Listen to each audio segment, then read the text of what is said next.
I am a massive Castlevania fan. I love the classic Vanias, the Metroidvanias, the Action Vanias are okay, and I also love the Netflix Vanias. Well, she fucks me, don't she? He shouldn't die. Yes, fuck you. Up to a point, but while I think Netflix Vania is probably one of the best video game adaptations of all time, not that that's a high bar. It's,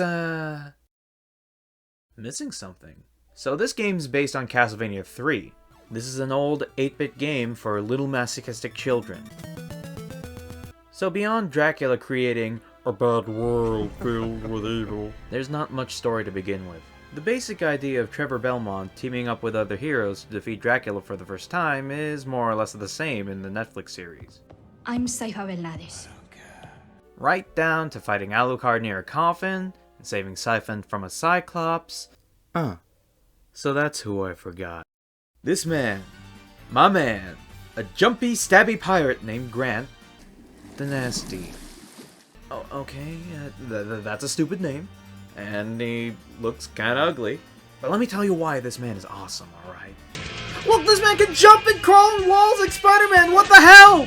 In classic Castlevania, jumping can be a frickin' death sentence.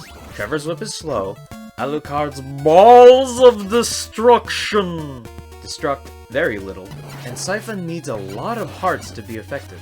Grant can just bypass almost everything in his path. So when Grant is the most fun character to play as in a cast of 4 playable characters, it's easy to see why he has some fans who want to see him adapted faithfully, especially since Grant is probably the most neglected recurring character in the entire series. Trevor gets another game, Sypha's family exists well into the 21st century, and Alucard is absolutely freaking everywhere. Grant? Fake ghost boss, a pachinko sprite. Even in Death Note Vania, it's a plot point he's not remembered for defeating Dracula. Doesn't help that Warren Ellis doesn't like the character.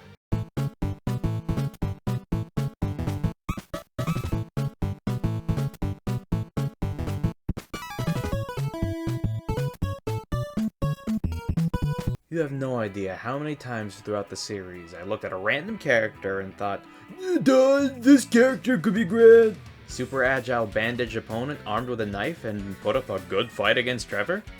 Bandit in a colorful outfit who gets turned into a monster with a sad look on his face by Isaac? What about the actual freaking ship captain who could very well be a pirate? I know he doesn't resemble Grant very much at all, but neither does Isaac. Speaking of the captain, this brings up an issue I have with Season 3 and pretty much the whole show. There are very few heroic, good human characters who are not the protagonists. Lisa? Killed as a plot device. The speakers? Put on a wagon before we get any names. Ms. Juvara? Unimportant and probably dead at this point. Hector? Is this even the same guy? Heed my words, O great powers of darkness! Release to me one of the tortured souls. Let me infuse him with my life force and awaken him to the world of the living. Immaculate being, appear before me now! The captain makes a whole point about how humans are capable of kindness and goodness. The heroes make whole tirades about humanity being worth fighting for. But is it?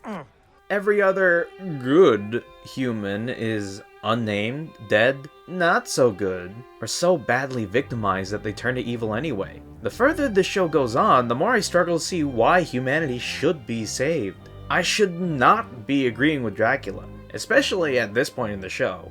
A character like Grant, a former criminal who allies with other outcasts out of gratitude, and proves himself a brave, heroic soul despite having no holy weapons, magic, or undead enhancements of any kind, is something the show sorely needs. An underdog representative of how humanity's innate goodness can shine from even the darkest of places. And I just want to see Jumpy Spider-Boy punch death in the face. It's kind of a moot point now since Season 4 is the last season, and it's unlikely we're ever gonna see Grant. Who knows? Maybe Artorias over here is Grant for all I know.